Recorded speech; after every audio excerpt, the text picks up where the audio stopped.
Okay, what is the difference between Matthew, Mark, and Luke and John? Now, if you've read the Bible before, you're familiar at all with the New Testament, you know that John is the most distinct of the four Gospels in that it doesn't have as the very many of the same stories. There are some that are the same and the same teachings. But Matthew, Mark, and Luke have a complicated relationship with each other, and lots of scholars have gone really deep into trying to understand those connections. Because there are times when Matthew, Mark, and Luke will use the exact same words for the same story, or at least for parts of it. And then there's times when there will be differences, including inclusions of stories that are totally different. So, like in Luke, we have a lot more about Jesus's birth than we have in really nothing in Mark. So today we're going to look at a passage together. And remember, I'm studying this with you in these videos. I'm not teaching you. And the difference is that I did not go and do a ton of preparation. I'm discovering this with you as I'm looking. So I have Logos Bible software version 8. Hint, hint, Logos, give me a free upgrade to Logos 10, please. And in this package, there's all kinds of different ways to get Logos with all kinds of different books, and you can go buy books, onesie twosies or whole collections of them. And over the years, I think I've had Logos for 25 years or more since I was in seminary. But one of the books that I have is this Gospel Parallels, and it's in the New Revised Standard Version. And so when I was in seminary, we actually did it in Greek. I've got a copy of it here that I picked up I'd left mine in China, and then I donated it to a seminary there. And then this one I found at a used bookstore and had to just reclaim it. But we'll do this in English. So we have the story here of Jesus healing the man with the withered hand. And so if we look here at Matthew, he left that place and entered the synagogue. And so we see that in all three, it specifically mentions the synagogue. And then here it says on another Sabbath. So it's in Luke 6. So we have Mark 3, Matthew 12, and Luke 6. And it says he taught here in Luke. So I'm looking for things that are either the same or a little bit different. And one way you can do this that I was taught to do it, I thought about doing it here, is color coding. If there's a way where if Matthew and Mark share a line or a statement, but Luke doesn't, then you mark it, green or whatever. I think there's probably like actual specific colors you're supposed to use. And sorry, Dr. Daryl Bach, I forgot what the colors were. I could Google it, I'm sure. But but then like if Mark and Luke or Matthew and Luke or all three have the same wording. So you can see here that the Sabbath day is mentioned here. I'll do an underline, and the Sabbath day is mentioned here. And it's just being told a little bit differently. And here's the Sabbath, but it goes straight into Jesus saying, is it lawful to cure on the Sabbath? So they asked him that so that they might accuse him. And you can see that the word accuse is used in both places, in all three places. And here it's very tight. So that they might accuse him, so that they might accuse him, so that they might find an accusation against him. And so, it's always possible that when Bibles are being translated, they should have, oops, what did I just do? Okay, that wanted to throw me over to the NIV there. So what I wanted to do was look at the Greek. Let me do this. And it's such a small detail. We'll have more interesting things to look at. So there's the withered hand mentioned here, withered hand and withered hand. So let me get over here, and I've got the Greek hooked to Luke 6:6. And yeah, he was in the synagogue and he taught, and there was a man there with a hand, and here it says specifically his right hand. So you see that his right hand is withered. Luke has that detail, and not always is this necessarily theologically significant, but it is interesting. Luke had done his research, he specifically says, and not that Matthew and Mark didn't, but Luke, makes a real point to say that he did really thorough research. And it's interesting that he had, resurrected the fact that this man there whose right hand was withered. And so it doesn't mention the right hand, it just says the hand and these other two. So, I mean, you're going to occasionally come across things which may kind of be a problem passage, like, oh wait, how could that both be true? If it had said left hand in one of these two and right hand in that one, then that would be definitely a problem passage, in the sense of like, okay, wait, is that compatible? Sometimes stories are the same story and sometimes they're not. This one clearly is tracking and telling the same story. Wait a second. Yeah, here we go. So, am I recording? Yes, I'm recording. So they ask him, is it lawful to cure on the Sabbath, so that they might accuse him? So Luke, obviously, you can just see by looking at it, there's a lot more ink over here. The scribes, there's a lot more detail. It specifically says here, the scribes and Pharisees watched him. So let's pop that into a certain color. And that really doesn't work in small print. There's all kinds of different highlights, but I'm kind of lazy and I've just got the ones here. I'll just do another underline. Scribes and Pharisees. Here, it just says they. Now I know because I just glanced down before hitting record that it's going to get a little more details of who's at the table, sort of, or who's in the synagogue. This says scribes and Pharisees. This one says they, and this one says they. Okay. Whether he would cure on the Sabbath so that they might find an accusation. So that is also here in Mark. He would see whether he would cure him on the Sabbath. I wish I had a Greek version of this in Logos. I know it's probably viable, even though he knew that they were what they were thinking. So here we have this, like, I find that Luke often has this omniscient narrator sort of view, which has no, an evangelical view of the Bible. There's no problem with that. Spirit can give that, or Jesus himself could have, passed this story on and told them what he was thinking. So even though he knew what he was thinking, he said to the man with the withered hand, come and stand here. Now, so here's an example of what some people might have a problem with, is whether, it's Jesus said, come forward over here and come and stand here. And I'll just tell you, and you can hate on me in the comments if you don't like this, that the way that I would understand that difference in this case is not that there's two different accounts of two different stories that just happen to be not only right on top of each other, but with word for word lineup between the gospel writers, but just simply that there is in English and in the Bible an ability for someone to accurately tell a story without necessarily like having a tape recorder stenographed like retelling of exactly what was said. Another part of it is Jesus probably didn't say come forward or come and stand here in Greek. So even what was given to us in the Gospels is already translating what was probably said in Aramaic. So and then it points out that he got up and stood there. So that's interesting. And then in the Matthew version, it's lawful to cure on the Sabbath, so they might accuse him. And then Jesus, it skips sort of the like setting the stage, but you can see in Mark and Luke sort of this tension building in the room because he brings the man up front, So it's, I mean, a similar thought to like, I always think of like a biopic movie like Johnny Cash, Walk the Line. If somebody else makes a Johnny Cash biopic, of course, this is a little different than the Gospels, but there's some parallel here.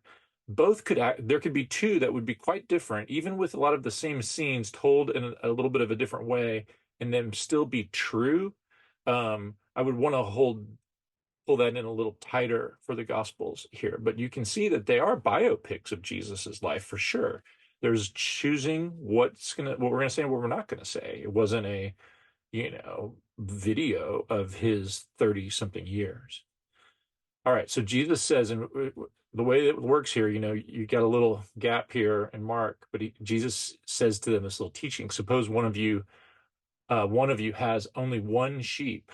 That's interesting. Only one sheep, and it falls into a pit on the Sabbath. Will you not lay hold of it and lift it out? That's really similar to his teachings in other parts of the Gospels, and I don't know my Gospels well enough to know exactly where, but Jesus talks about like an ox or whatever falling into the well. Will you not pull it out? So I think in this sense, first of all, there's no conflict here. You're going to have a little bit more kind of a grown-up Bible study moment in that this part right here is not found in all of the manuscripts. So where it adds in a verse 5 here that it's giving us some manuscript evidence. So, and that we can talk about in another video. But, there was no printing press. So there's copies of the Gospels being made by hand. So just like I actually bought a Bible the other day at Barnes and Noble, and I was all excited about this Bible. I took it home, and I was going from Acts, and I turned the page, and it was like, wait a second, where's the next part of Acts? It had actually misprinted the Bible, and I obviously took it back and I got my money back and got another Bible. But that them having done that, they changed the Bible. That was a manuscript of the Bible at Barnes and Noble that was flawed. And so basically, at some point in the centuries, there was a Barnes and Noble misprint or some decisions made, and so you'll find a misprint. I'm kind of using high school, middle school kind of like level explanation here, and that did not nullify the Word of God, but it also almost never nullifies what we know the original said. And so there may be a couple places where it's like, wow, this one's really tough. Very, very few of them make any sort of like change at a doctrinal level. So, here there's this, it's interesting because this manuscript, and I don't know my manuscripts, sorry, Dr. Wallace, well enough to know, okay, which century is this manuscript, and this reading that's behind it. Here's the actual footnote. Yeah. So, but this one says a child or an ox that fell into a well. Boy, that story gets really vivid when you think about a child falling in. Okay, we're moving on. So here we just have it in Matthew. Suppose one of you has a sheep fallen in the well on the Sabbath. Will you not lay hold of it and pull it out? How much more valuable is a human being than a sheep? That's a really cool statement. And that might go in my memory verse pile. Just because it's such a great, there's so much theology there, Not everybody today believes that a human being is more valuable than a sheep, but the Bible is really clear about that. Even I was looking at 1 Corinthians 9:9, where we have the passage about paying the pastor, and there's the quote of the oxen, do not muzzle an ox while it's treading out the wheat. But it says, is it about oxen that God is concerned? And I mean, I would say that's so interesting too, because it's like, yeah, I think that was the idea was to actually just be fair to the oxen. But the point that Paul makes in Corinth isn't he more worried about humans? So it's not that sheep don't have value; it's that human beings are more valuable. I'm going to just zip over there real quick and look at the Greek. 12:12. Yeah. This is be worth more. Trying to do a quick study. So difference, valuable, best, driven, spread. So it's just kind of like contextually driven how we would use this in English. So we have a lot of words in English that we don't bat an eye when they're used in totally different ways and have totally different meanings. Greek's the same way, just might have different words that vary in different ways than our words. So that's why we get different translations behind it. So So he says, so it is lawful to do good on the Sabbath. So this feels really like theologically dense and point to the, poignant to the story. It is lawful to do good on the Sabbath. So I'm anticipating to find this elsewhere. So here he just says, then, is it lawful to do good or to do harm on the Sabbath, to save life or to kill? Interesting, right? Yeah. And, a more thorough study, we go look for some of these other parallels in other Sabbath stories. But it says, but they were silent. So that just, Mark gives some really great detail too. And Jesus said, so here's the Luke part. I ask you, is it lawful to do good or to do harm on the Sabbath, to save life or to destroy it? So there's a little bit of different Greek language there, save life or kill, or save life or destroy. So unfortunately, this is not linked in like a Bible in Logos to the Greek, so that's why it's a little bit clunky for me to like look up some of these words. So then this part in Mark is just boom. He looked around. This is really amazing. The emotion that Mark pulls. He looked around at them with anger. He was grieved at their hardness of heart and said to the man, okay. So look at this. Jesus was angry. We always think, I always hear people talk about, Jesus got angry. He got angry, and always go to him in the temple courtyard. And of course he did. He kind of like, what we would say lost it. I don't think that's the right language for it. He throws the tables over, drives out the animals and that kind of stuff. But here's his anger with the religious leaders. Again, this one has not yet told us who's there, but he looked around at them with anger. They were silent, see? And so I don't think the silence is in these other ones too. So I'm going to like mark that. This is just one way that I find I can really appreciate what the different gospel writers are doing. He looked around at them. Now, he looked around at them. I think I saw that over here too. Let's see. After looking around at all of them, see there? That's in Luke. So there's one of the theories is that, okay, Luke was when he was doing his research, Mark was already around. Mark is considered the earliest gospel, and so Mark would have been part of his research. And then there's also these theories about other manuscripts that we don't have anymore. They often call them Q. Some of that stuff would really kind of bug me when I would hear it, and I was at like a Bible college level of studying, because I'd be like, oh no. But it's like, we know that there were other epistles of the Apostle Paul. He didn't only write that like dozen books or whatever that we have. So there could have been like other writings that would have this. There's none that are extant, meaning none that are still around now. The Gospel of Thomas is probably later. It's clearly overall divergent from the theology of the Bible and was not accepted by the early church. So, but, don't believe some Dan Brown conspiracy theory about that. Do good research on that. We could talk about it later. So he looked around them with anger and he was grieved. Look at that. He was grieved at their hardness of heart. And then he says to the man, stretch out your hand. And then he stretched it out and his hand was restored. So Luke just says, after looking around at all of them, he said to them, stretch out your hand. He did so, and he was restored. So this word restored is in both. Let's look over at Matthew. Then he said to the man, stretch out your hand. He stretched it out, and it was restored. Stretch out your hand, stretch out, and his hand was restored. So it's really close. And they all are using this word restored, which I'm not familiar enough with the NRSV to just know what is that.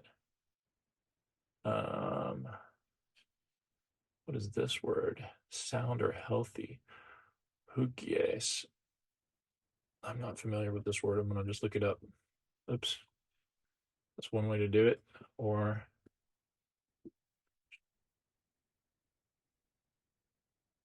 Yeah, so hugies, and then I'm going to look and see. So we have our Matthew 12. Uh, this is, oh, sorry, this is looking at it in the NIV, if that's what I have my default set to. So that's a little bit. So you have Matthew 12 translates it sound, just as sound as the other. It was completely restored, just as sound as the other. Interesting. Yeah, as the others right here in the Greek. Um, and then Mark 5, John 5. Why am I not seeing all of our passages here? Matthew 15. Oh, well, so maybe it's a different word. And now it might be a different word in the Mark passage. So what is that? Mark 3, Mark 3:5. So old fashioned, type it in. All right. So one of the things you can do, oh, you can't do that here. I was going to say, okay. All right. And yeah, so this is a different Greek word. Apokatasthe is the hand. Yeah. So there's this interesting, I noticed it in Greek as sound as the other. Oh, you know what? As sound as the other. That's not what the word restored was. Let's see if I can go back here. Okay. Maybe. Yeah. 13. Yeah. Oh, yeah. It is the same word. Apikat. Okay. So I was looking up the wrong word. A sound. That was interesting. Makes me want to go back and study it again now. So this word, completely restored, restore. Okay. It's used 8 times. You got Matthew 12. It's interesting. Matthew uses one other time to say that Elijah will restore all things. To be sure, that's very interesting. And then now, of course, the NIV uses completely restored here, which is interesting. Need to go back and see. Stretched out, he was completely restored. So that's the Mark passage, and then here's the Luke passage. Let's just see how else restoration is used. So there's the restored to this man's sight in Mark 8. And then we also have the Mark parallel to the Matthew on Elijah, Matthew 17, Acts 1:6. Interesting here that they gathered around him and said, Lord, at this time, are you going to restore the kingdom to Israel? So there was that kind of like implication of like this healing, putting right. Hebrews 13:19. I particularly urge you to pray so that I may be restored to you soon. Oh, that's interesting. And it's interesting that that it actually kind of like works. The English and the Greek both kind of are able to do that. All right, I'm getting a little detailed here. All right, let's move on, and we're going to wrap this up. But the Pharisees went out and conspired against him. Okay, this is really important and good to see the concluding. This is a significant part of these 3 Gospels because you can start to see that this was a pivotal moment in the animosity and this sort of like plotting against Jesus. So in this situation, I just want to notice, first of all, that it's the Pharisees, and they went out and conspired against him. And then this one says the Pharisees went out and immediately conspired. The word immediately is a very Markan word. But here it says that they conspired with the Herodians. So the Herodians are these like more political, Jewish under Herod, this um, um, party, like a political party. And so they had political parties. So the Pharisees, you see them starting to move politically, how they're starting to conspire. How can we plot against him? And then we see in Luke, verse 13, they were filled with fury. So here we have another like really interesting emotional insight by Luke, and discussed with one another what they might do to Jesus. So here in Luke is being a little bit more vague. whereas destroy, I mean, I guess destroy doesn't have to mean kill. If we look at verse 14 here in the Greek, yeah, apoluso, how they might destroy him. This is like the son of destruction, all of that sort of like language.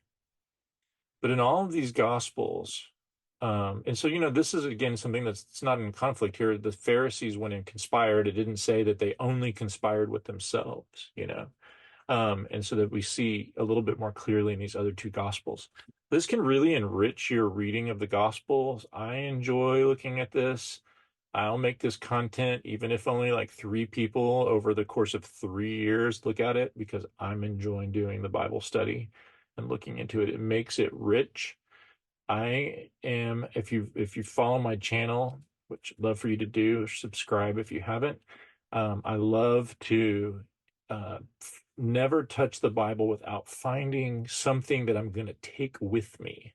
And by that I mean, like, something like this passage here, which is this like theologically rich, humanizing, lifting up of the human being with an insight into how Christ saw. There's all the beautiful comparisons of sheep.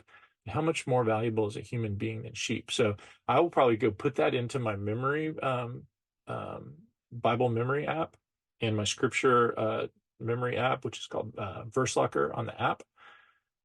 I'd also honestly be quite interested in this verse in Mark, this verse 5. He looked around them with anger. Or could even just say, the way that I'll do it is, I might go, man, I need this verse 4 too. Is it more, lawful to harm? Or they were silent. He looked around them with anger, because it's the silence often that it makes God angry. Jesus was angry.